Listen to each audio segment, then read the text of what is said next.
Hi friends. Government எம்ப்ளாயீஸ்க்குலாம் முக்கியமான புதிய நடைமுறை கொண்டு வந்திருக்காங்க. அப்புறம் கவர்மெண்ட் எம்ப்ளாயீஸ்க்கான ஒரு சில பெனிஃபிட்ஸ்லாம் என்னன்ட்டு இந்த பதிவில பார்க்கலாம். ஒரு சில முக்கியமான அப்டேட்ஸ்லாம் வெளிய வந்திருக்கு. கண்டிப்பா கவர்மெண்ட் எம்ப்ளாயீஸ் அனைவருக்கும் யூஸ்ஃபுல்லா இருக்கும். வீடியோ ஃபுல்லா பாருங்க. பிரைவேட் கம்பெனிஸ் ஆகட்டும், இல்ல அந்த ஆர்கனைசேஷன் ஆகட்டும், அவங்க கிட்ட இருந்து ஏதாச்சும் அவார்ட்ஸ், விருதுகள் பெறணும்னா, கண்டிப்பா சம்மந்தப்பட்ட ஆணையத்துக்கிட்ட மத்திய அரசு ஊழியர்கள் முன் அனுமதி பெற வேண்டியது கட்டாயம்ன்ட்டு புதிய நடைமுறை கொண்டு வந்திருக்காங்க.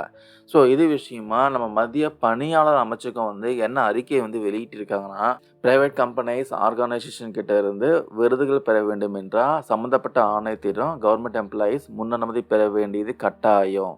சம்மந்தப்பட்ட ஆணையம் என்பது அவரவர் பணியாற்றும் அமைச்சகம் சொல்றாங்க.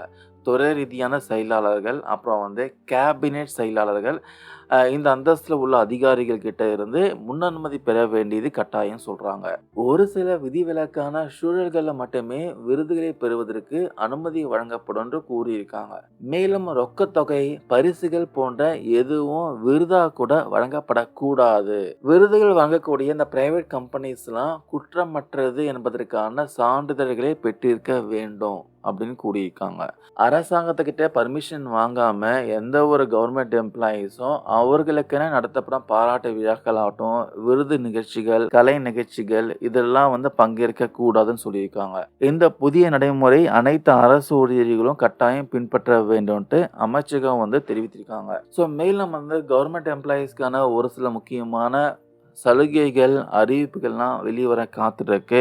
அடுத்த வருஷம் எம்பி எலெக்ஷன் வர இருக்கு. யூசுவலாவே எலெக்ஷன் ரூல்ஸ்லாம் வந்து எலெக்ஷன் டேட் அனௌன்ஸ் பண்ணிட்டாங்கன்னா, மக்களுக்காக எந்த ஒரு நலத்திட்டங்களும் அறிவிக்கக்கூடாது. யார் அறிவிக்கக்கூடாதுன்னா, அரசாங்கம் மக்களுக்காக எந்த ஒரு நலத்திட்டங்களையும் அறிவிக்கக்கூடாது.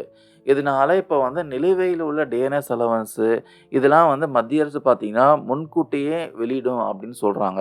அதாவது வந்து ஜனவரி மாசத்துல இது குறித்த முறையான அறிவிப்பு வெளியாகும்ன்ட்டு அரசு வட்டாரங்கள் தெரிவிக்கிறாங்க. அதுவா கூட ஃபிட்மெட் ஃபேக்டர் வந்து அதிகரிக்கவும் மத்திய அரசு வந்து இப்ப ஆலோசித்து இருக்காங்களாம். அனைத்து ஊழியர்களும் பயன்பெறும் வகையில ஃபிட்மெட் ஃபேக்டர் பார்த்தீங்கன்னா 2.60ல இருந்து 3.0 இவ்வளோ மடங்கு அதிகரிக்கும்ன்ட்டு மத்திய தரப்புல தகவல் வெளிய வந்திருக்கு. ஸோ இதனால பார்த்தீங்கன்னா, பேசிக் சேலரி வந்து வேற லெவலுக்கு வந்து இன்க்ரீஸ் ஆகும்னு சொல்றாங்க.